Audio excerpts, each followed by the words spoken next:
Recording by माँ Durga music model.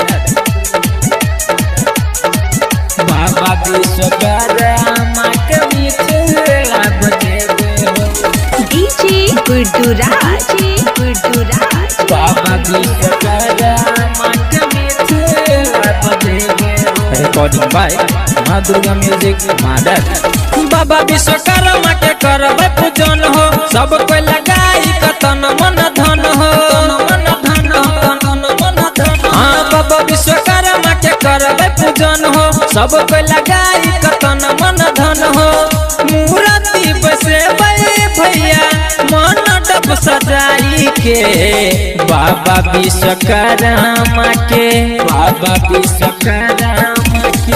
बाबा विश्वकर्मा के मिथिला बजेबे हो।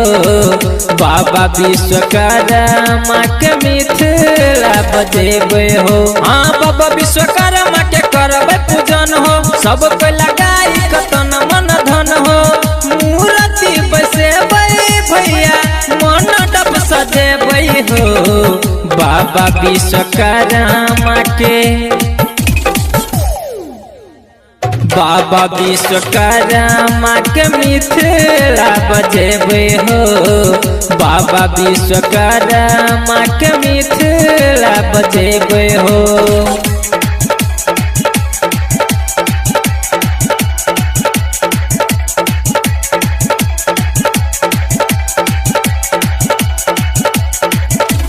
DJ Guddu Madhubani DJ Guddu Madhubani DJ Guddu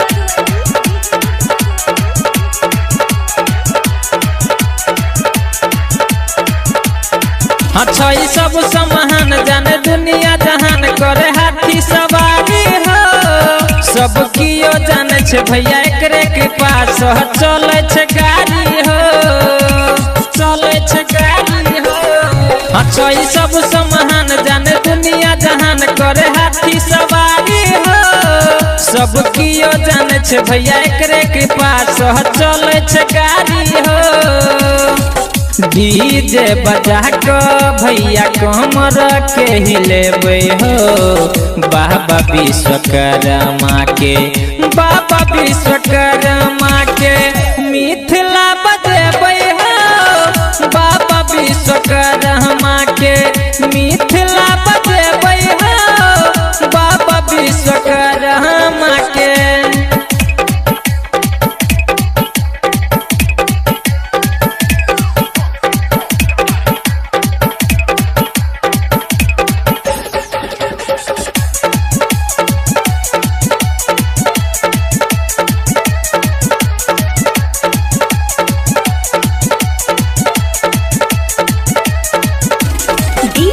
Gudduraj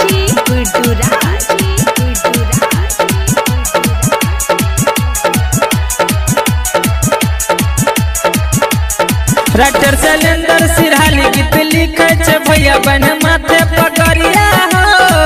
सब भेल दीवाना ज्ञानू गावे जे गाना पूरा मिथिला नगरिया हो, पूरा मिथिला नगरिया हो। राइटर शैलेंद्र सिरहाली गीत लिखे छे भैया बन माथे पकड़िया हो। सब भेल दीवाना ज्ञानू गावे जे गाना पूरा मिथिला नगरिया हो। सब कोई मिलकर बेरे धूम मचेबे हो। बाबा विश्वकर्मा के मिथिला बजेबे हो। बाबा विश्वकर्मा के मिथिला बजेबे हो। बाबा विश्वकर्मा के